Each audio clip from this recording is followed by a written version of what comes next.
तो जय श्री कृष्ण। आज हम लोग जान लेते हैं कि जो भगवान राम हैं, लक्ष्मण हैं और सीता हैं, ये अब लोग वन के लिए प्रस्थान कर रहे हैं। तो अपने माता पिता का परिक्रमा करते हैं। परिक्रमा जब कर रहे होते हैं उस समय इनके पिता जो राजा दशरथ थे वे बड़ा ही दुखित हो जाते हैं और यह जब समाचार रनवासियों की स्त्रियों को मिलता है तो वह बहुत ज़ोर से विलाप करने लगती हैं, सब शोकाकुल हो जाती हैं। राजा दशरथ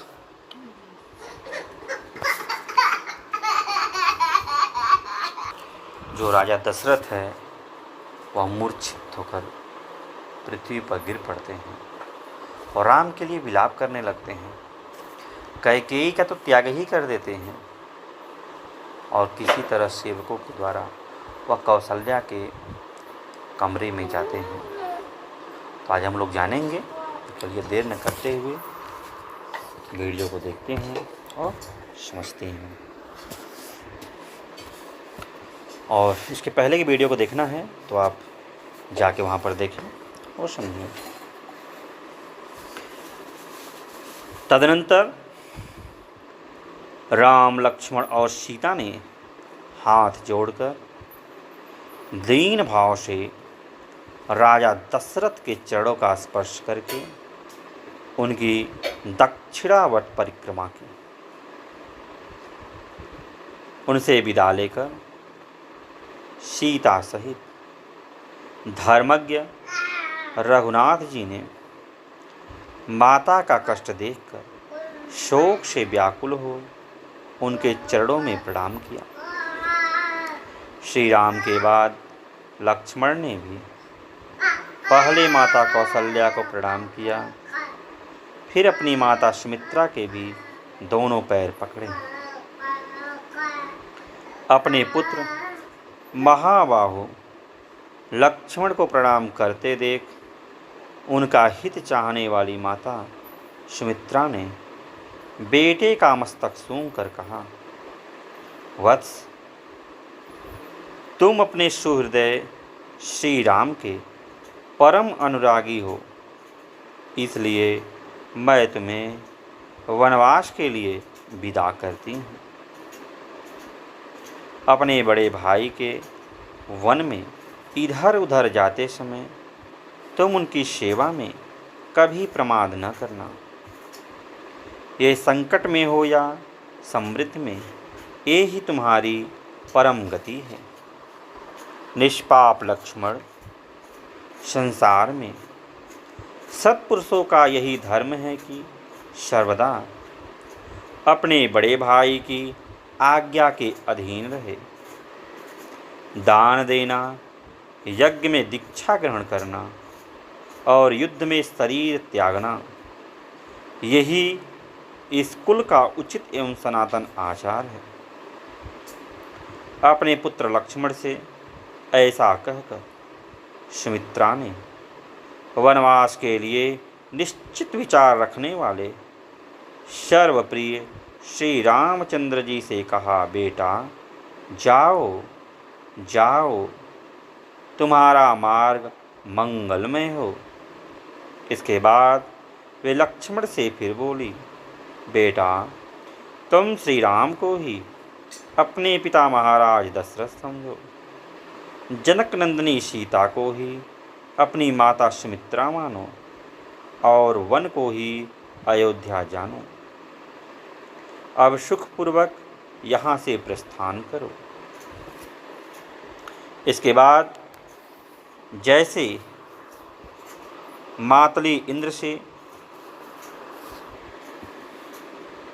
कोई बात कहते हैं, उसी प्रकार विनय के ज्ञाता सुमंत्र ने काकुत्स कुलभूषण श्री राम से विनयपूर्वक हाथ जोड़कर कहा, महायशस्वी राजकुमार श्री राम, आपका कल्याण हो।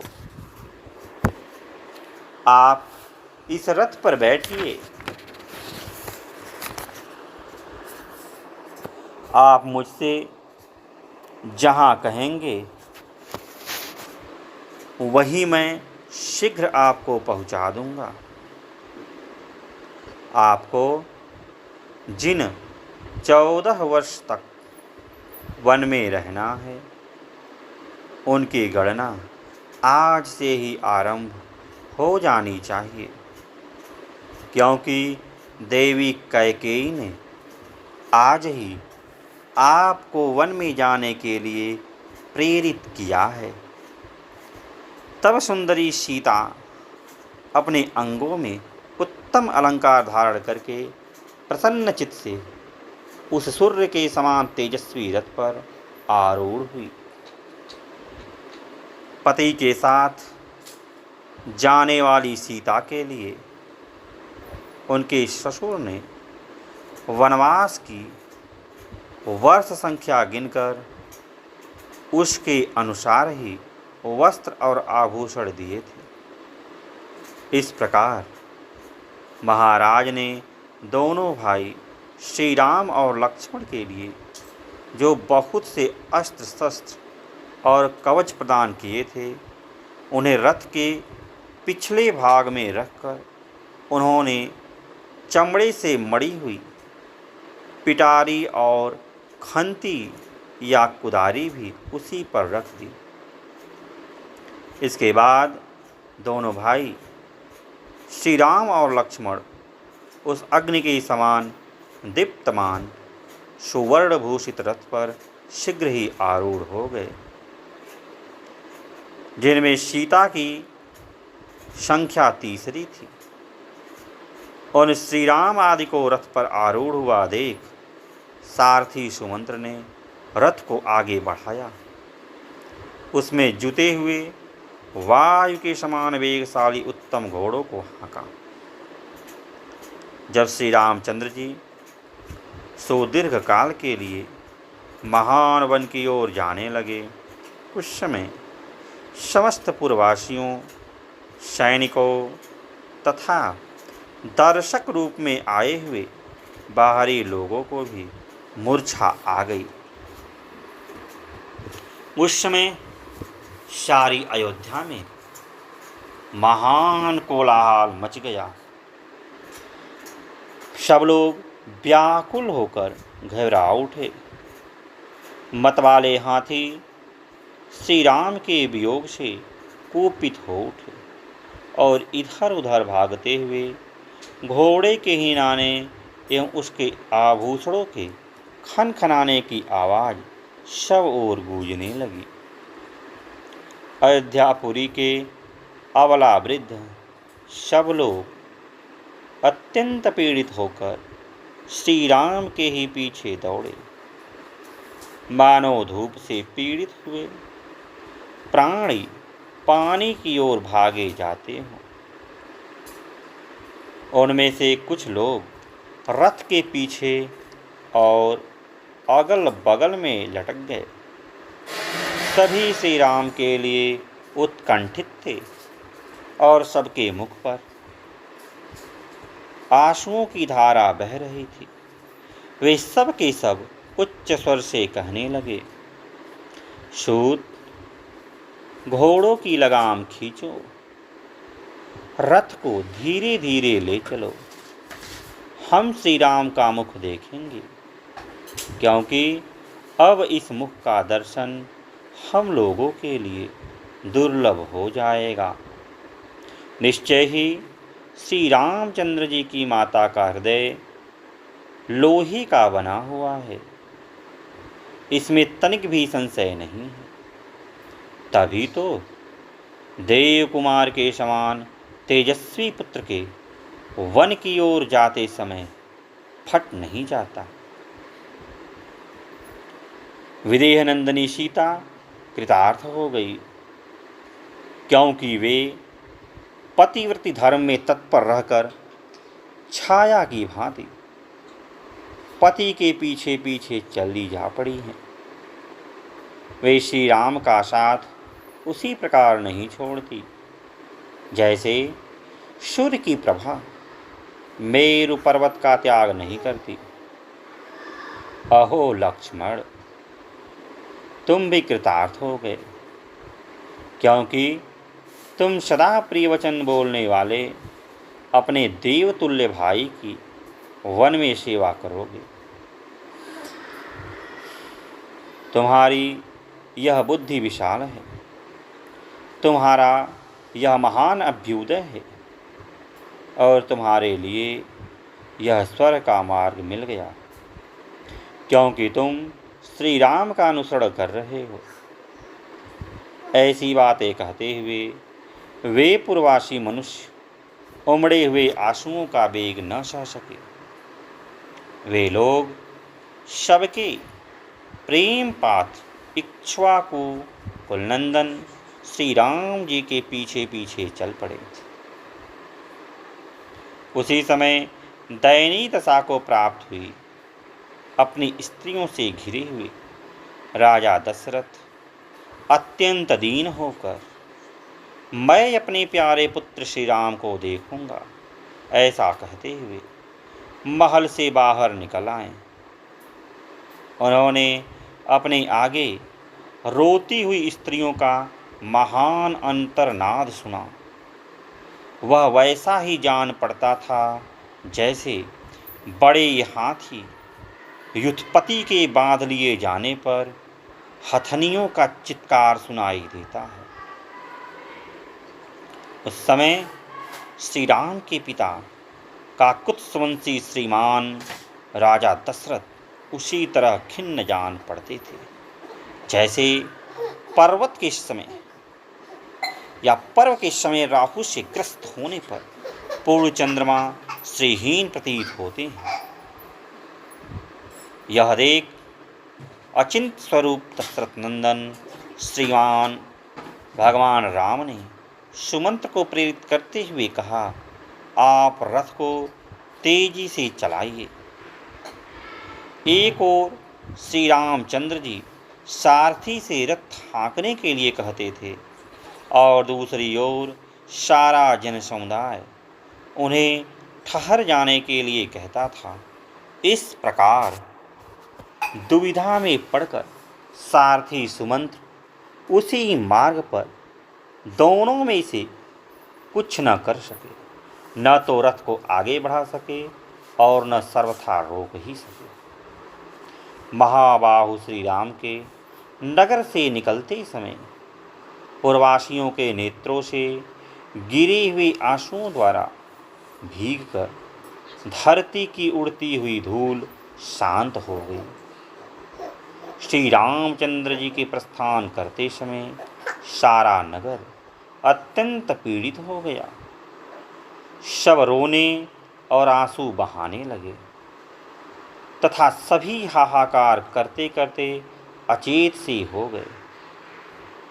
नारियों के नेत्रों से उसी तरह खेद जनित अश्रु झर रहे थे जैसे मछलियों के उछालने से हिले हुए कमलों द्वारा जल कणों की वर्षा होने लगती है। श्रीमान राजा दशरथ सारी अयोध्यापुरी के लोगों को एक सा व्याकुल चित्त देखकर अत्यंत दुख के कारण जड़ से कटे हुए वृक्ष की भांति भूमि पर गिर पड़े। उस समय राजा को अत्यंत दुख में मग्न हो कष्ट पाते देख श्री राम के पीछे जाते हुए मनुष्यों का पुनः महान कोलाहल प्रकट हुआ। अंतःपुर की रानियों के सहित राजा दशरथ को उच्च स्वर से विलाप करते देख कोई हाय राम कहकर और कोई हा राम माता की पुकार मचाकर करुण क्रंदन करने लगे। उस समय श्री रामचंद्र जी ने पीछे घूमकर देखा तो उन्हें विषादग्रस्त तथा भ्रांत चित्त पिता राजा दशरथ और दुख में डूबी हुई माता कौशल्या दोनों ही मार्ग पर अपने पीछे आते हुए दिखाई दिए। जैसे रस्सी में बंधा हुआ घोड़े का बच्चा अपनी माँ को नहीं देख पाता, उसी प्रकार धर्म के बंधन में बंधे हुए श्री रामचंद्र जी अपनी माता की ओर स्पष्ट रूप से न देख सके। जो सवारी पर चलने योग्य हैं, दुख भोगने के अयोग्य और सुख भोगने के ही योग्य थे, उन माता पिता को पैदल ही अपने पीछे पीछे आते देख श्री रामचंद्र जी ने सारथी को शीघ्र रथ हाँकने के लिए प्रेरित किया। जैसे अंकुश से पीड़ित किया हुआ गजराज उस कष्ट को नहीं सहन कर पाता है, उसी प्रकार पुरुष सिंह श्री राम के लिए माता पिता को इस दुखद अवस्था में देखना असहाय हो गया।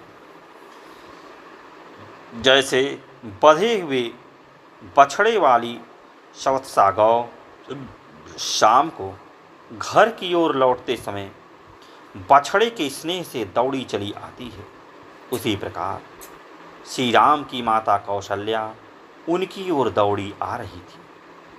हाय राम, हाय राम, हाय सीते, हाय लक्ष्मण की रट लगाती और रोती हुई कौशल्या उस रथ के पीछे दौड़ रही थी। वे श्री राम, लक्ष्मण और सीता के लिए नेत्रों से आंसू बहा रही थी एवं इधर उधर नाचती, चक्कर लगाती सी डोल रही थी। इस अवस्था में माता कौशल्या को श्री रामचंद्र जी ने बारंबार देखा। राजा दशरथ चिल्लाकर कहते थे, सुमंत्र ठहरो, किंतु श्री राम जी कहते, आगे बढ़िए, शीघ्र आगे बढ़िए। उन दोनों प्रकार के आदेशों में पड़े हुए बेचारे सुमंत्र का मन उस समय दो पहियों के बीच में फंसे हुए मनुष्य का सा जान हो रहा था। उस समय श्री राम ने सुमंत्र से कहा, यहाँ अधिक विलंब करना मेरे और पिताजी के लिए दुख ही नहीं, महान दुख का कारण होगा, इसलिए रथ आगे बढ़ाइए। लौटने पर महाराज उलाहना दे तो कह दीजिएगा मैंने आपकी बात नहीं सुनी। अंत में श्री राम के ही आदेश का पालन करते हुए सारथी ने पीछे से आने वाले लोगों से जाने की आज्ञा ली और स्वतः चलते हुए घोड़े को तीव्रगामी वेग से चलने के लिए हाँका। राजा दशरथ के साथ आने वाले लोग मन ही मन श्री राम की परिक्रमा करके शरीर मात्र से लौटे, मन से नहीं लौटे, क्योंकि वह उनके रथ की अपेक्षा भी तीव्रगामी था। दूसरे मनुष्य का समुदाय शीघ्रगामी मन और शरीर दोनों से ही नहीं लौटा। वे सब लोग श्री राम के पीछे पीछे दौड़ चले गए। इधर मंत्रियों ने महाराज दशरथ से कहा, राजन, जिसके लिए यह इच्छा की जाए कि वह पुनः शीघ्र लौट आए, उसके पीछे दूर तक नहीं जाना चाहिए। सर्वगुण संपन्न राजा दशरथ शरीर पसीने से भीग रहा था। वे विषाद के मूर्तिमान स्वरूप जान पड़ते थे। अपने मंत्रियों की उपयुक्त बात सुनकर वे वहीं खड़े हो गए और रानियों सहित अत्यंत दीन भाव से पुत्र की ओर देखने लगे। पुरुष सिंह श्री राम ने माताओं सहित पिता के लिए दूर से ही हाथ जोड़ रखे थे। उसी अवस्था में जब वे रथ द्वारा नगर से बाहर निकलने लगे, उस समय रणवास की रानियों में बड़ा हाहाकार मच गया। वे रोती हुई कहने लगी, हाय, जो हम अनाथ, दुर्बल और शोचनीय जनों की गति, सब सुखों की प्राप्ति कराने वाले और सरल समस्त आपत्तियों से रक्षा करने वाले, वे हमारे नाथ, मनोरथ पूर्ण करने वाले श्री राम कहाँ चले जा रहे हैं, जो किसी के द्वारा झूठा कलंक लगाए जाने पर भी क्रोध नहीं करते थे, क्रोध दिलाने वाली बातें नहीं कहते थे और रूठे हुए सभी लोगों को मनाकर प्रसन्न कर लेते थे। वे दूसरों के दुख में संवेदना प्रकट करने वाले राम कहाँ जा रहे हैं? जो महातेजस्वी महात्मा श्री राम अपनी माता कौशल्या के साथ जैसा बर्ताव करते थे वैसा ही बर्ताव हमारे साथ भी करते थे। वे कहाँ चले जा रहे हैं? कैकेयी के द्वारा क्लेश में डाले गए महाराज के वन जाने के लिए कहने पर हम लोगों की अथवा समस्त जगत की रक्षा करने वाले श्री रघुवीर कहाँ चले जा रहे हैं? अहो, ये राजा बड़े बुद्धिहीन हैं, जो कि जीव जगत के आश्रयभूत धर्मपरायण सत्यव्रती श्री राम को वनवास के लिए देश निकाला दे रहे हैं। इस प्रकार वे सब की सब रानियाँ बछड़ों से बिछड़ू ही गौओं की तरह दुख से आर्त होकर रोने और उच्च स्वर से क्रंदन करने लगी। अंतःपुर में वह घोर आर्तनाद सुनकर पुत्र शोक से संतप्त हुए महाराज दशरथ बहुत दुखी हो गए। उस दिन अग्निहोत्र बंद हो गया, गृहस्थों के घर भोजन नहीं बना, प्रजाजनों ने कोई काम नहीं किया। सूर्यदेव अस्ताचल को चले गए, हाथियों ने मुंह में लिया हुआ चारा छोड़ दिया, गौओं ने बछड़ों को दूध नहीं पिलाया और पहले पहल पुत्र को जन्म देकर भी कोई माता प्रसन्न नहीं हुई। त्रिशंकु, मंगल, गुरु, बुध तथा अन्य समस्त ग्रह शुक्र, शनि आदि रात में वक्र गति से चंद्रमा के पास पहुंचकर दारूण क्रूर कांति युक्त होकर स्थित हो गए। नक्षत्रों की कांति फीकी पड़ गई और ग्रह निस्तेज हो गए। वे सब के सब आकाश में विपरीत मार्ग पर स्थित हो धूमांश प्रतीत हो रहे थे। आकाश में छाई हुई मेघमाला वायु के वेग से उमड़े हुए समुद्र के समान प्रतीत होती थी। श्री राम के वन को जाते समय वह सारा नगर जोर जोर से हिलने लगा। वहाँ भूकंप आ गया, समस्त दिशाएं व्याकुल हो उठी, उनमें अंधकार सा छा गया। न कोई ग्रह प्रकाशित होता था, न नक्षत्र। सहसा सारे नागरिक दीन दशा को प्राप्त हो गए। किसी ने भी आहार या विहार में मन नहीं लगाया। अयोध्यावासी सब लोग शोक परंपरा से संतप्त हो निरंतर लंबी सांस खींचते हुए राजा दशरथ को कोसने लगे। सड़क पर निकला हुआ कोई भी मनुष्य प्रसन्न नहीं दिखाई देता था। सबका मुख आंसुओं से भीगा हुआ था और सभी शोक मग्न हो रहे थे। शीतल वायु नहीं चलती थी, चंद्रमा सौम्य नहीं दिखाई देता था, सूर्य भी जगत को उचित मात्रा में ताप या प्रकाश नहीं दे रहा था। सारा संसार ही व्याकुल हो उठा था। बालक माँ बाप को भूल गए, पतियों को स्त्रियों की याद नहीं आती थी और भाई भाई का स्मरण नहीं करते थे। सभी सब कुछ छोड़कर केवल श्री राम का ही चिंतन करने लगे। जो श्री राम के मित्र थे वे सब तो और भी अपनी सुध-बुध खो बैठे थे। शोक के भार से आक्रांत होने के कारण वे रात में सोए तक नहीं। इस प्रकार सारी अयोध्यापुरी श्री राम से रहित होकर भय और शोक से प्रज्वलित सी होकर उसी प्रकार घोर हलचल में पड़ गई, जैसे देवराज इंद्र से रहित हुई मेरु पर्वत सही यह पृथ्वी टगमगाने लगती है।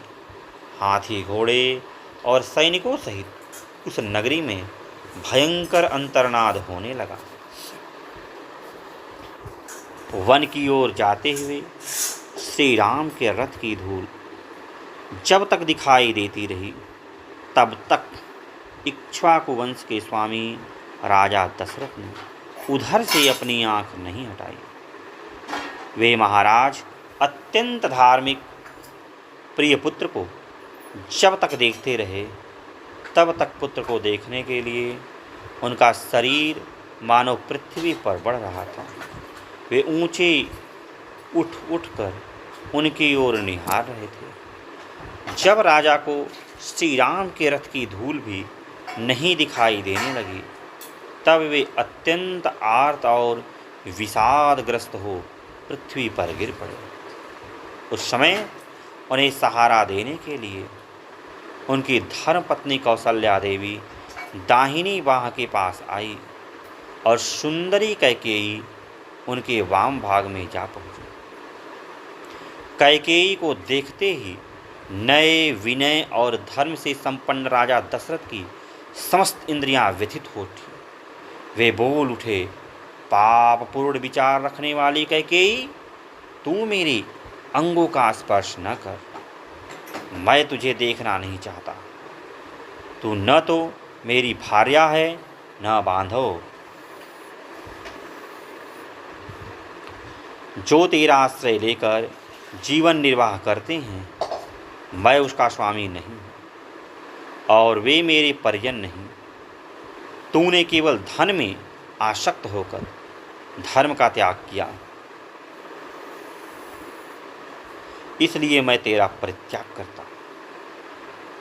मैंने जो तेरा पाणी ग्रहण किया है और तुझे साथ लेकर अग्नि की परिक्रमा की है, तेरे साथ का वह सारा संबंध इसी लोक और परलोक के लिए भी त्याग देता हूँ। तेरा पुत्र भरत भी यदि इस विघ्न बाधा से रहित राज्य को पाकर प्रसन्न हो, तो वह मेरे लिए श्राद्ध में जो कुछ पिंड या जल आदि दान करे, वह मुझे प्राप्त न हो। तदनंतर शोक से कातर हुई कौसल्या देवी उस समय धरती पर लौटने के कारण धूल से व्याप्त हुई महाराज को उठाकर उनके साथ राजभवन की ओर लौटी।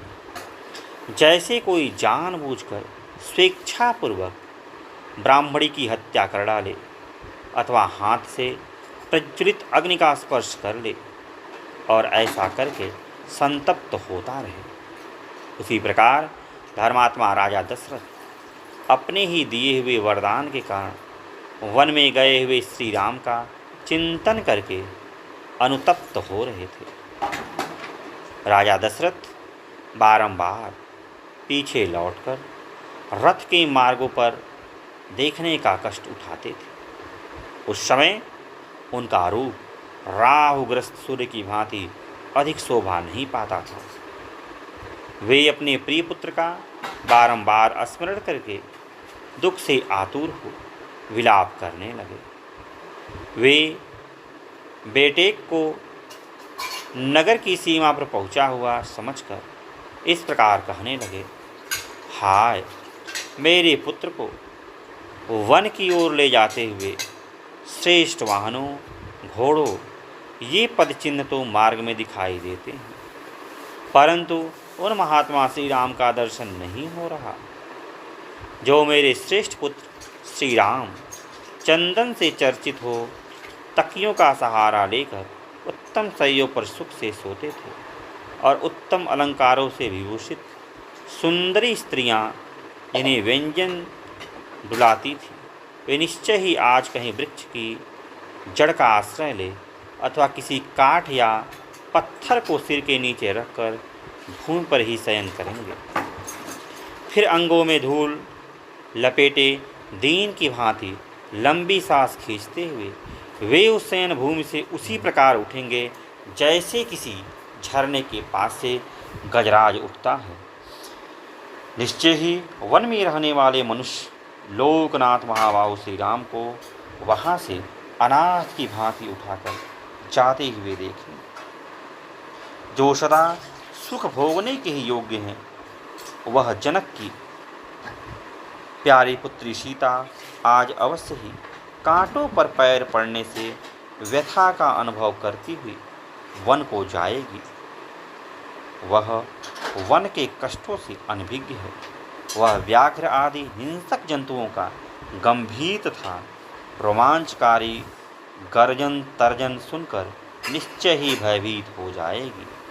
अरे कैकेयी, तू अपनी कामना सफल कर ले और विधवा होकर राज्य भोग। मैं पुरुष सिंह श्री राम के बिना जीवित नहीं रह सकता। इस प्रकार विलाप करते हुए राजा दशरथ ने मरघट से नहाकर आए हुए पुरुष की भांति मनुष्यों की भारी भीड़ से घिरकर अपने शोकपूर्ण उत्तम भवन में प्रवेश किया। उन्होंने देखा अयोध्यापुरी के प्रत्येक घर का बाहरी चबूतरा और भीतरी भाग भी सूना हो रहा है, क्योंकि उन घरों के सब लोग श्री राम के पीछे चले गए थे। बाजार हाट बंद हैं। जो लोग नगर में हैं वे भी अत्यंत क्लांत, दुर्बल और दुख से आतुर हो रहे हैं तथा बड़ी बड़ी सड़कों पर भी अधिक आदमी जाते आते नहीं दिखाई देते। सारे नगर की यह अवस्था देखकर श्री राम के लिए ही चिंता और विलाप करते हुए राजा उसी तरह महल के भीतर गए जैसे सूर्य मेघों की घाट में छिप जाते हैं। श्री राम, लक्ष्मण और सीता से रहित वह राजभवन उस महान अक्षोभ जलाशय के समान जान पड़ता था, जिसके भीतर के नाग को गरुड़ उठा ले गए। उस समय विलाप करते हुए राजा दशरथ ने गदगद वाणी में द्वारपालों से यह मधुर, अस्पष्ट, दीनतायुक्त और स्वाभाविक स्वर से रहित बात कही। मुझे शीघ्र ही श्री राम माता कौसल्या के घर में पहुंचा दो, क्योंकि मेरे हृदय को और कहीं शांति नहीं मिल सकती। ऐसी बात कहते हुए राजा दशरथ को द्वारपालों ने बड़ी विनय के साथ रानी कौसल्या के भवन में पहुंचाया और पलंग पर सुला दिया। वहां कौसल्या के भवन में प्रवेश करके पलंग पर आरूढ़ हो जाने पर भी राजा दशरथ का मन चंचल एवं मलिन ही रहा। दोनों पुत्र और पुत्रवधू सीता से रहित वह भवन राजा को चंद्रहीन, आकाश की भांति सेहीन दिखाई देने लगा। उसे देखकर पराक्रमी महाराज ने एक बाह ऊपर उठाकर उच्च स्वर से विलाप करते हुए कहा, हाय राम, तुम हम दोनों माता पिता को त्याग दे रहे हो, जो नरश्रेष्ठ 14 वर्षों की अवधि तक जीवित रहेंगे और अयोध्या में पुनः लौटे हुए श्री राम को हृदय से लगाकर देखेंगे, वे ही वास्तव में सुखी होंगे। तदनंतर अपनी काल रात्रि के समान वह रात्रि आने पर राजा दशरथ ने आधी रात होने पर कौसल्या से इस प्रकार कहा, कौसल्ये, मेरी दृष्टि श्री राम के ही साथ चली गई और वह अब तक नहीं लौटी, अतः मैं तुम्हें देख नहीं पाता हूँ। एक बार अपने हाथ से मेरे शरीर का स्पर्श तो करो। सैया पर पड़े हुए महाराज दशरथ को श्री राम का ही चिंतन करते और लंबी सांस खींचते देख देवी कौसल्या अत्यंत व्यथित हो उनके पास आ बैठी और बड़े कष्ट से विलाप करने लगी। शैया पर पड़े हुए राजा को पुत्र शोक से व्याकुल देख पुत्र के ही शोक से पीड़ित हुई कौसल्या ने उन महाराज से कहा, नरश्रेष्ठ, श्री राम पर अपना विष उड़ेर कर टेढ़ी चाल से चलने वाले कैकेयी के चूल छोड़कर नूतन शरीर से प्रकट हुई सर्पिणी की भांति अब स्वच्छंद विचरेगी। जैसे घर में रहने वाला दुष्ट सर्प बारंबार भय देता रहता है, उसी प्रकार श्री रामचंद्र को वनवास देकर सफल मनोरथ हुई सुभगा कैकेयी सदा सावधान होकर मुझे त्रास देती रहेगी। यदि श्री राम इस नगर में भीख मांगते हुए भी घर में रहते अथवा मेरे पुत्र को कैकेयी का दास भी बना दिया गया होता तो वैसा वरदान मुझे भी अभिष्ट होता, क्योंकि उस दशा में मुझे भी श्री राम का दर्शन होता रहता। श्री राम के वनवास का वरदान तो कैकेयी ने मुझे दुख देने के लिए ही मांगा है। कैकेयी ने अपनी इच्छा के अनुसार श्री राम को उनके स्थान से भ्रष्ट करके वैसा ही किया, जैसे किसी अग्निहोत्री ने पर्व के दिन देवताओं को उनके भाग से वंचित करके राक्षसों को वह भाग अर्पित कर दिया है। गजराज के समान मंद गति से चलने वाले वीर महाभाव धनुर्धर श्री राम निश्चय ही अपनी पत्नी और लक्ष्मण के साथ वन में प्रवेश कर रहे होंगे। महाराज, जिन्होंने जीवन में कभी दुख नहीं देखे, उन श्री राम, लक्ष्मण और सीता को आपने कैकेयी की बातों में आकर वन में भेज दिया। अब उन बेचारों की वनवास के कष्ट भोगने के सिवा और क्या अवस्था होगी। रत्नतुल्य उत्तम वस्तुओं से वंचित वे तीनों तरुण सुख रूप फल भोगने के समय घर से निकाल दिए गए। अब वे बेचारे फल मूल का भोजन करेंगे, कैसे रह सकेंगे? क्या अब फिर मेरे शोक को नष्ट करने वाला वह शुभ समय आएगा जब मैं सीता और लक्ष्मण के साथ वन से लौटे हुए श्री राम को देखूंगी? कब वह शुभ अवसर प्राप्त होगा जबकि वीर श्री राम और लक्ष्मण वन से लौट आए? यह सुनते ही यशस्विनी अयोध्यापुरी के सब लोग हर्ष से उल्लासित हो और घर घर फहराए गए ऊंचे ऊंचे ध्वज समूह पूरी की शोभा बढ़ाने लगेंगे। नरश्रेष्ठ श्री राम और लक्ष्मण को पुनः वन से आया हुआ देख यह अयोध्यापुरी पूर्णिमा के उड़ते हुए समुद्र की भांति कब हर्षोल्लास से परिपूर्ण होगी। जैसे सांड गाय को आगे करके चलता है, उसी प्रकार वीर महाबाहु श्री राम रथ पर सीता को आगे करके कब अयोध्यापुरी में प्रवेश करेंगे। कब यहाँ के सहस्त्रों मनुष्य पुरी में प्रवेश करते और राजमार्ग पर चलते हुए मेरे दोनों शत्रुदमन पुत्रों पर लावाखील की वर्षा करेंगे। उत्तम आयुध एवं खड़ के लिए शिखर पर्वतों के सम्मान प्रतीत होने वाले श्री राम और लक्ष्मण सुंदर कुंडलों से अलंकृत हो कब अयोध्यापुरी में प्रवेश करते हुए मेरे नेत्रों के समक्ष प्रकट होंगे। कब ब्राह्मणों की कन्याएं हर्षपूर्वक फूल और फल अर्पण करती हुई अयोध्यापुरी की परिक्रमा करेंगे।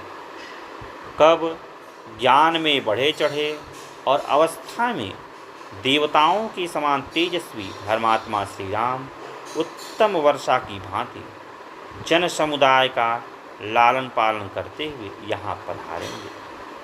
वीर, इसमें संदेह नहीं कि पूर्व जन्म में मुझे नीच आचार विचार वाली नारी ने बछड़ों के दूध पीने के लिए उद्धत होते ही उनकी माताओं के स्तन काट दिए होंगे।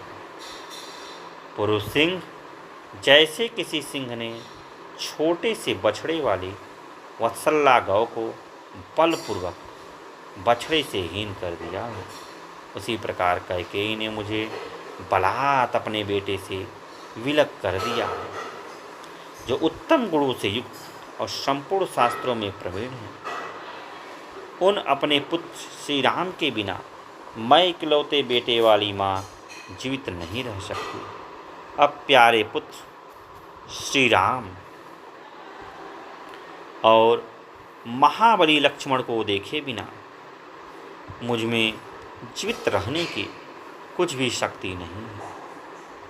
जैसे ग्रीष्म ऋतु में उत्कृष्ट प्रभाव वाले भगवान सूर्य अपनी किरणों द्वारा इस पृथ्वी को अधिक ताप देते हैं, उसी प्रकार यह पुत्र शोक जनित महान अहितकर कारक अग्नि आज मुझे जलाए दे रही है। नारियों में श्रेष्ठ कौशल्या को इस प्रकार विलाप करती देख धर्मपरायणा सुमित्रा यह धर्मयुक्त बात बोली, आर्य, तुम्हारे पुत्र श्री राम उत्तम गुणों से युक्त और पुरुषों में श्रेष्ठ हैं। उनके लिए इस प्रकार विलाप करना और दीनतापूर्वक रोना व्यर्थ। इस तरह रोने धोने से क्या लाभ।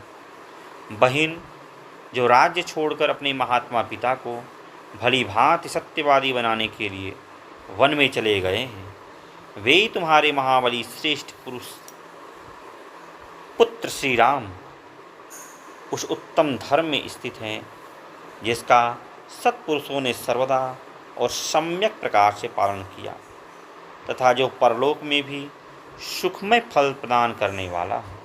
ऐसे धर्मात्मा के लिए कदापि शोक नहीं करना चाहिए। निष्पाप लक्ष्मण समस्त प्राणियों के प्रति दयालु हैं। वे सदा श्री राम के प्रति उत्तम बर्ताव करते हैं। अतः उन महात्मा लक्ष्मण के लिए यह लाभ की ही बात है। विदेहनंदिनी सीता भी जो सुख भोगने ही योग्य है, वनवास के दुखों को भली भांति सोच समझकर ही तुम्हारे धर्मात्मा पुत्र का अनुसरण करती है। जो प्रभु संसार में अपनी कीर्तिमयी पताका फहरा रहे हैं और सदा सत्यव्रत के पालन में तत्पर रहते हैं, उन धर्म स्वरूप तुम्हारे पुत्र श्री राम को कौन सा श्रेय प्राप्त नहीं हुआ। श्री राम की पवित्रता और उत्तम महात्म को जानकर निश्चय ही सूर्य अपनी किरणों द्वारा उनके शरीर को संतप्त नहीं कर सकते। सभी समयों में वन से निकली हुई उचित सारथी और कर्मी से युक्त सुखद और मंगलमय वायु श्री रघुनाथ जी की सेवा करेगी। रात्रिकाल में धूप का कष्ट दूर करने वाले शीतल चंद्रमा सोते हुए निष्पाप श्री राम का अपने किरण रूपी किरणों से आलिंगन और स्पर्श करके उन्हें आह्लाद प्रदान करेंगे। श्री राम के द्वारा रणभूमि में तिमिध्वज संबर के पुत्र दानवराज सुबाहु को मारा गया देख विश्वामित्र जी ने उन महातेजस्वी वीर को बहुत से दिव्यास्त्र प्रदान किए थे। वे पुरुष सिंह श्री राम बड़े सूरवीर हैं। वे अपने ही बाहुबल का आश्रय लेकर जैसे महल में रहते थे उसी तरह वन में भी निडर होकर रहेंगे। इनके बाणों का लक्ष्य बनकर सभी शत्रु विनाशकों को प्राप्त होते हैं। उनके शासन में यह पृथ्वी और यहाँ के प्राणी कैसे नहीं रहेंगे। श्री राम की जैसी शारीरिक शोभा है, जैसा पराक्रम है और जैसी कल्याणकरणी शक्ति है, उससे जान पड़ता है कि वे वनवास से लौटकर शीघ्र ही अपना राज्य प्राप्त कर लेंगे। देवी, श्री राम सूर्य के भी सूर्य प्रकाश और अग्नि के भी अग्निदाहक, वे प्रभु लक्ष्मी भी उत्तम लक्ष्मी और माँ क्षमा की भी क्षमा है। इतना ही नहीं, वह देवताओं के भी देवता तथा भूतों के भी उत्तम भूत हैं। वे वन में रहे या नगर में, उनके लिए कौन से चराचर प्राणी दोषा वह हो सकते हैं। पुरुष शिरोमणि श्री राम शीघ्र ही पृथ्वी, सीता और लक्ष्मी इन तीनों के साथ राज्य पर अभिषिक्त होंगे, जिनको नगर से निकालते देख अयोध्या का सारा जन समुदाय शोक के वेग से आहत हो नेत्रों से दुख के आंसू बहा रहा है। कुश और चीर धारण करके वन को जाते हुए उन जिन अपराजित नित्य विजयी वीर के पीछे पीछे सीता के रूप में साक्षात लक्ष्मी ही गई, उनके लिए क्या दुर्लभ। जिनके आगे धनुर्धरियों में श्रेष्ठ लक्ष्मण स्वयं बाण और खड्ग आदि अस्त्र लिए जा रहे हैं, उनके लिए जगत में कौन सी वस्तु दुर्लभ है। देवी, मैं तुमसे सत्य कहती हूँ, तुम वनवास की अवधि पूर्ण होने पर यहाँ लौटे हुए श्री राम को फिर से देखोगी, इसलिए तुम शोक और मोह छोड़ दो। कल्याणी अनिंदिती, तुम चरणों में मस्तक रखकर प्रणाम करते देखोगी। राजभवन में प्रविष्ट होकर पुनः राजपद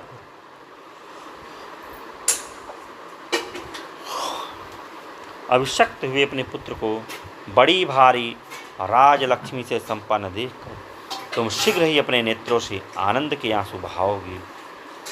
देवी, श्री राम के लिए तुम्हारे मन में शोक और दुख नहीं होना चाहिए, क्योंकि उनमें कोई अशुभ बात नहीं दिखाई देती।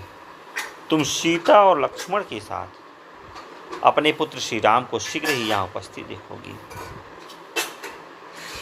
पाप रहित देवी, तुम्हें जो इस समय लोगों को धैर्य बंधाना चाहिए, फिर स्वयं ही इस समय अपने हाथ अपने हृदय में इतना दुख क्यों रखती हो। देवी, तुम्हें शोक नहीं करना चाहिए, क्योंकि तुम्हें रघुकुल नंदन राम जैसा बेटा मिला है। श्री राम से बढ़कर सन्मार्ग में स्थित रहने वाला पुत्र संसार में दूसरा कोई नहीं है।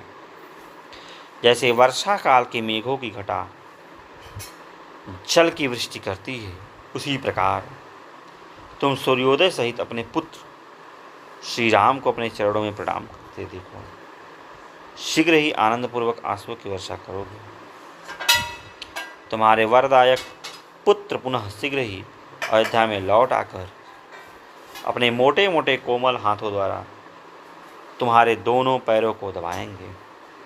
जैसे मेघला पर्वतों को नहलाती है, उसी प्रकार तुम अभिवादन करके नमस्कार करते हुए सूर्यदेव सहित अपने सूरवीर पुत्र का आनंद के साथ आंसुओं से अभिषेक करोगी। बातचीत करने में कुशल, दोष रहित तथा रमणीय स्वभाव वाली देवी सुमित्रा इस प्रकार कहने लगी।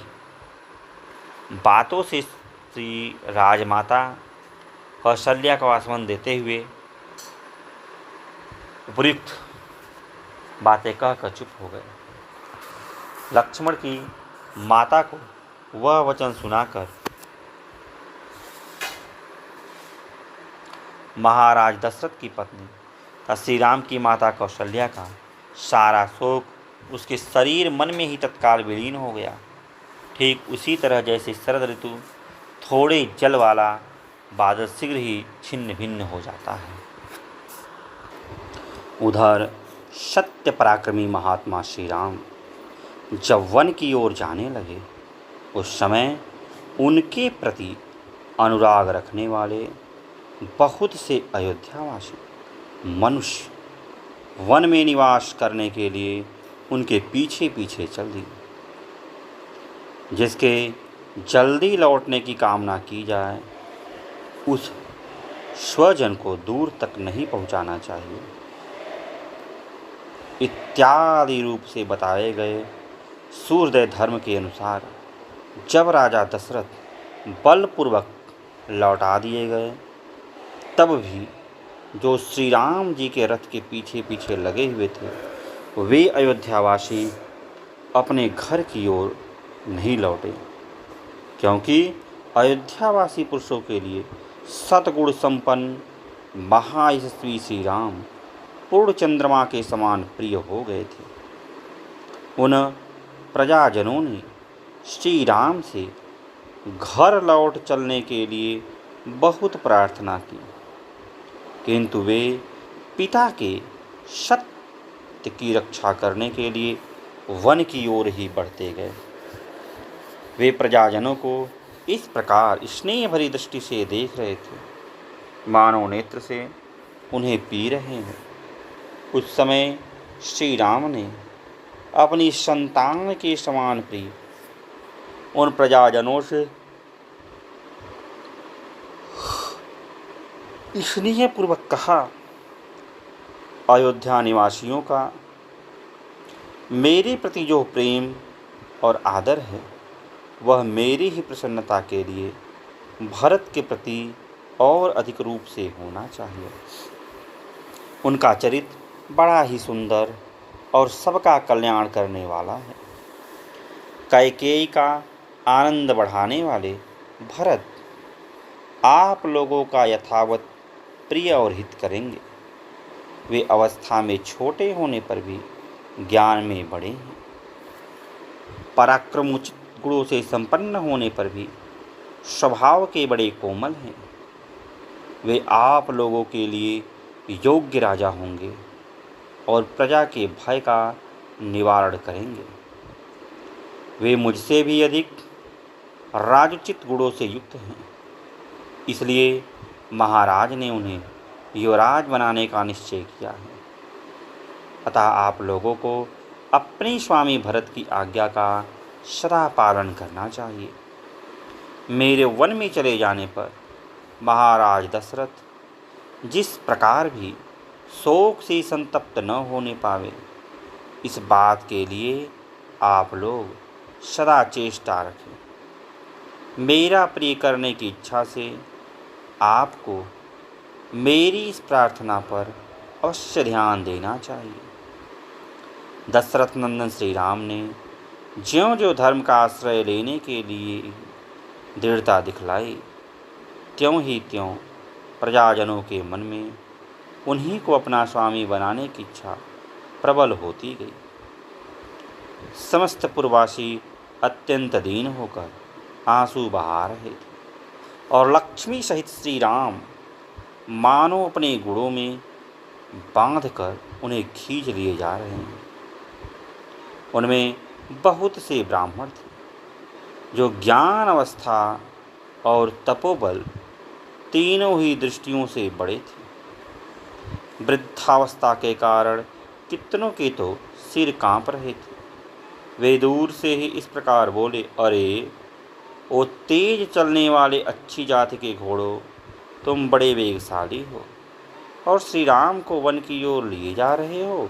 लौटो, अपने स्वामी के हितैषी बनो। तुम्हें वन में नहीं जाना चाहिए। यो तो सभी प्राणियों के कान होते हैं, परंतु घोड़े के कान बड़े बड़े होते हैं।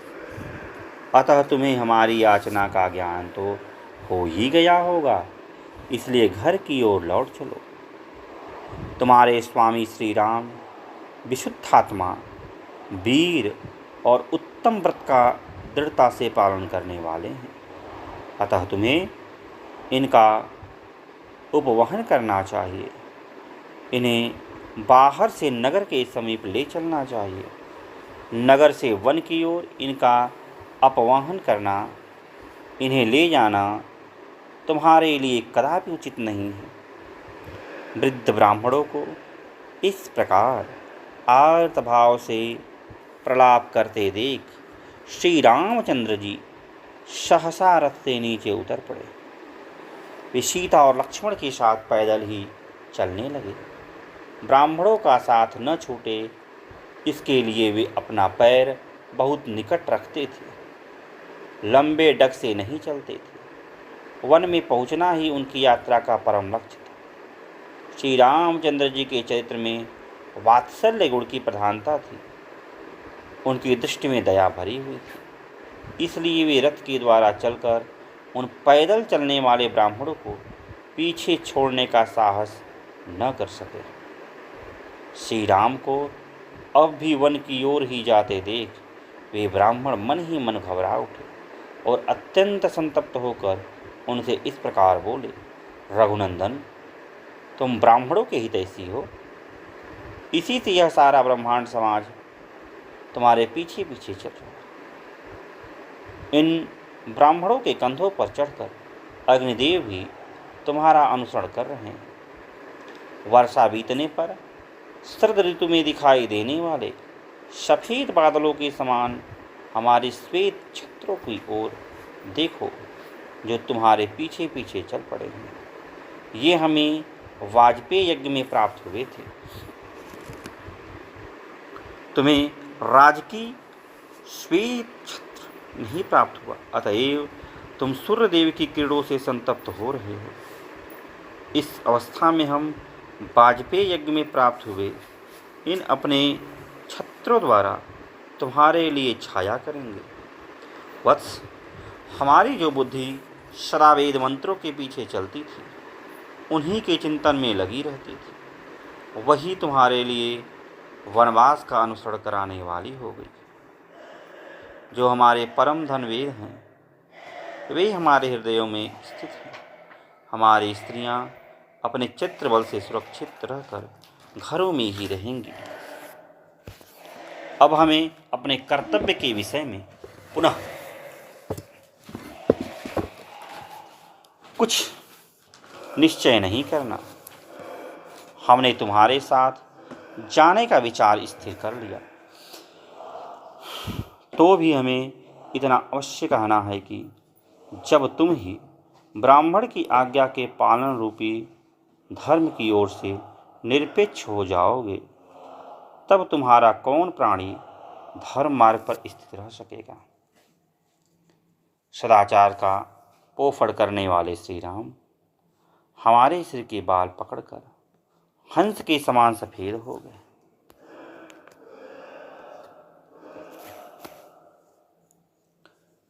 पृथ्वी पर पड़कर साष्टांग प्रणाम करने से इनमें धूल भर गई है।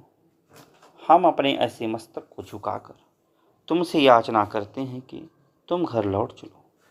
वे तब तक के ब्राह्मण यह जानते थे कि श्री राम साक्षात विष्णु, इसलिए उनका श्री राम के प्रति प्रणाम करना दोष की बात नहीं है। इतने पर भी जब श्री राम नहीं रुके, तभी वे ब्राह्मण बोले, वत्स, जो लोग यहाँ आए हैं, इनमें बहुत से ऐसे ब्राह्मण हैं जिन्होंने यज्ञ आरंभ कर दिया है। अब इनकी यज्ञों की समाप्ति तुम्हारे लौटने पर ही निर्भर है। संसार के स्थावर और जंगम सभी प्राणी तुम्हारे प्रति भक्ति रखते हैं। वे सब तुमसे लौट चलने की प्रार्थना कर रहे हैं। अपने उन भक्तों पर तुम अपना स्नेह दिखाओ। यह वृक्ष अपनी जड़ों के कारण अत्यंत वेगहीन है, इसी से तुम्हारे पीछे नहीं चल सकते, परंतु वायु के वेग से इनमें जो सनसनाहट पैदा होती है, उनके द्वारा ये ऊंचे वृक्ष मानो तुम्हें पुकार रहे हैं, तुमसे लौट चलने की प्रार्थना कर रहे हैं। जो सब प्रकार की चेष्टा छोड़ चुकी हैं, चारा चुगने के लिए भी कहीं उड़कर नहीं जाते और निश्चित रूप से वृक्ष के एक स्थान पर ही पड़े रहते हैं। वे पक्षी भी तुमसे लौट चलने के लिए प्रार्थना कर रहे हैं, क्योंकि तुम समस्त प्राणियों पर कृपा करने वाले हो। इस प्रकार श्री राम से लौटने के लिए पुकार मचाते हुए उन ब्राह्मणों पर मानो कृपा करने के लिए मार्ग में तमसा नदी दिखाई दी, जो अपने तिर्यक प्रवाह तिरछी धारा से रघुनाथ जी को रोकती हुई सी प्रतीत होती थी। वहां पहुंचने पर सुमंत्र ने भी थके हुए घोड़े को शीघ्र ही रस्से खोलकर उन सबको टहलाया, फिर पानी पिलाया और नहलाया। तत्पश्चात तमसा के निकट ही चरने के लिए छोड़ दिया अपने घोड़ों को, जो रथ में लगे हुए थे। तो आज के लिए इतना ही, फिर किसी दिन अन्य वीडियो मिलते हैं। तब तक के लिए जय श्री कृष्ण, जय श्री कृष्ण।